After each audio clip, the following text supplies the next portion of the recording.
La pregunta que nos vamos a plantear en esta oportunidad es, ¿cuál es la correlación entre el ensayo SPT y el DPCH?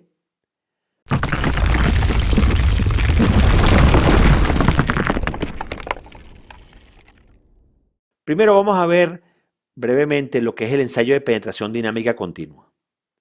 Los ensayos in situ de penetración dinámica continua consisten en la hinca de una punta de acero que está acoplada a un tren de varillas, mediante la energía que proporciona una masa determinada que se hace caer desde una altura fija.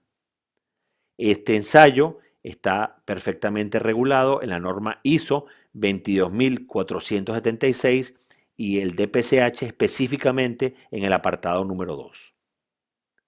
¿Cuáles son las ventajas de este ensayo? La primera ventaja es que es un ensayo in situ de lo más antiguo, en la cual se hinca una herramienta en el terreno con unas características constantes y continuas y nos permite conocer sus propiedades mecánicas. Igualmente, esta hinca nos permite evaluar la consistencia o la capacidad de los suelos. Es un método muy sencillo, es portátil, es repetitivo, es fiable, es automático y es además un método continuo de explorar el terreno. Se asemeja muchísimo al conocido ensayo SPT, con lo cual vamos a tener un montón de correlaciones que podemos emplear para nuestros estudios del terreno. Igualmente, es un ensayo que no requiere intubación o revestimiento cuando se realiza. La prueba de PCH, Dynamic Probing Survey Heavy, viene del inglés. En esta imagen que tenemos a la mano derecha en la parte inferior, tenemos el resultado de una prueba y las puntazas. El número de golpes se suele poner en el eje horizontal y en el eje vertical se pone la profundidad. Aquí vemos dos tipos de punta, una punta que la de la mano derecha, que es una punta perdida, y después otra punta que está acoplada al varillaje, que es la que tenemos en la mano izquierda. En primer lugar, hay que destacar que este es un ensayo continuo, es una prueba que se hace desde que se empieza a penetrar el terreno hasta que se consigue el rechazo o se alcanza una profundidad aproximadamente de 15 metros. Es un ensayo además que al ser continuo nos permite conocer muchos cambios y propiedades del terreno de una forma bastante precisa. Se mide el golpeo de avance cada 20 centímetros.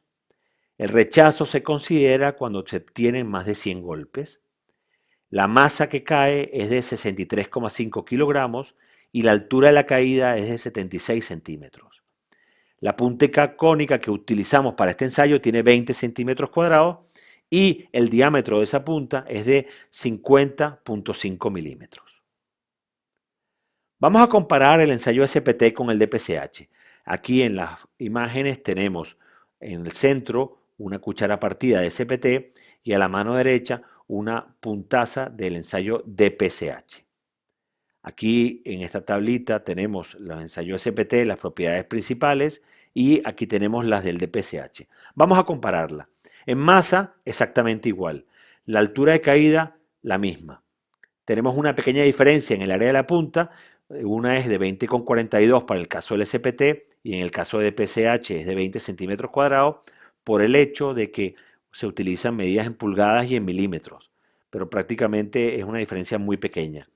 El diámetro de varillaje que se suele utilizar para el SPT es de 54 milímetros, mientras que el diámetro de varillaje que se utiliza para el DPCH suele ser de 33 milímetros. El peso máximo del varillaje que se utiliza para el SPT está rondando los 10 kilos por metro. En caso del DPCH está rondando los 8 kilos por metro. La energía potencial que desarrolla un ensayo y otro son prácticamente las mismas. Hay apenas 5 joules de diferencia entre uno y otro. La gran diferencia viene aquí. El ensayo SPT es un ensayo no continuo. En cambio, el ensayo de PCH sí es un ensayo continuo.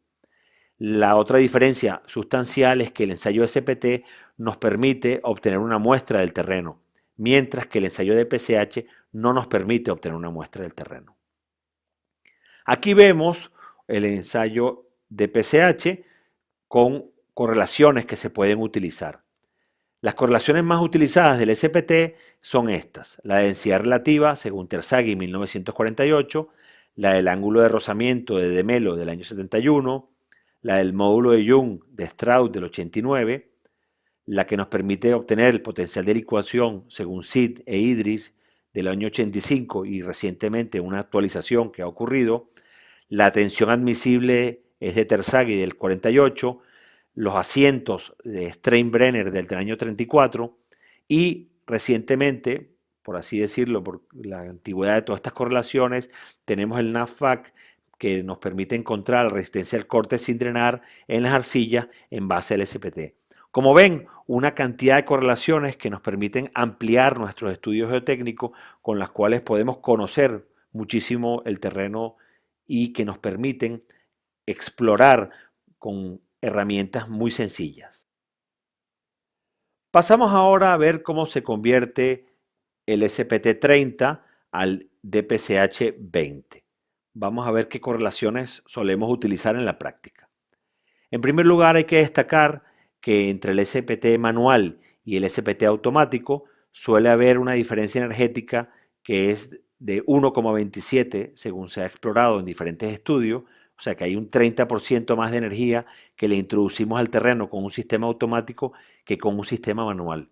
Esto es muy importante tomarlo en cuenta porque cuando utilicemos una herramienta o la otra, estamos introduciendo mucha más energía o menos, dependiendo de cuál utilicemos, y esto es muy importante a la hora de ser analizado. La correlación entre el DPCH y el SPT para un terreno arenoso, utilizamos esta correlación de Dalbert del año 74.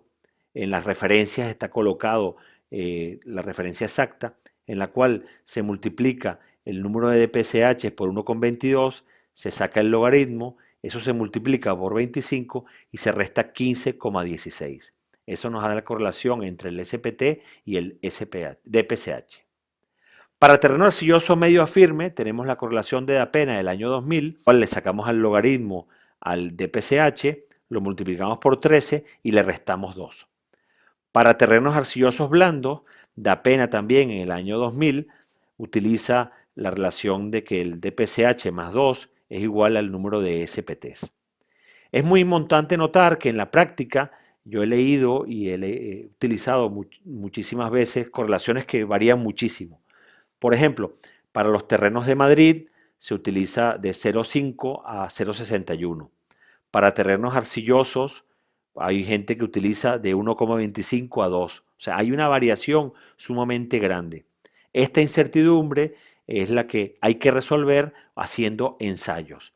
Más adelante en esta presentación vamos a ilustrar una forma de cómo eliminar esta incertidumbre de la práctica para poder usar estos ensayos con seguridad y economía.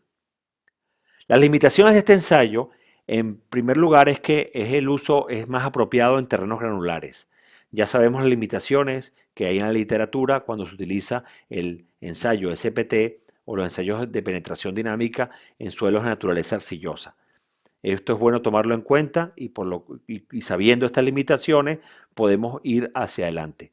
No obstante, en muchos suelos, especialmente los arcillosos o los blandos y orgánicos, a veces este tipo de ensayo, el rozamiento lateral de las barras, puede sobreestimar la resistencia a la penetración. ¿En qué sentido? El suelo alrededor de la barra se adhiere y hace que tengamos más golpes de lo que realmente tenemos. Entonces, hay veces que no se distingue entre ambas resistencias, con lo cual hay que hacer una calibración en cada sitio. Si nosotros hacemos, por ejemplo, un ensayo SPT en un sitio, como el martillo es el mismo, la caída es igual y hacemos un ensayo SPT exactamente al lado, podríamos calibrar nuestro ensayo y que nos permitiría utilizarlo en muchos sitios. Estas correlaciones se deberían hacer inicialmente localizadas por sitio y a medida que se tengan más y más datos, las podemos organizar para tener correlaciones genéricas por tipo de geología, por país, por zonas, etc.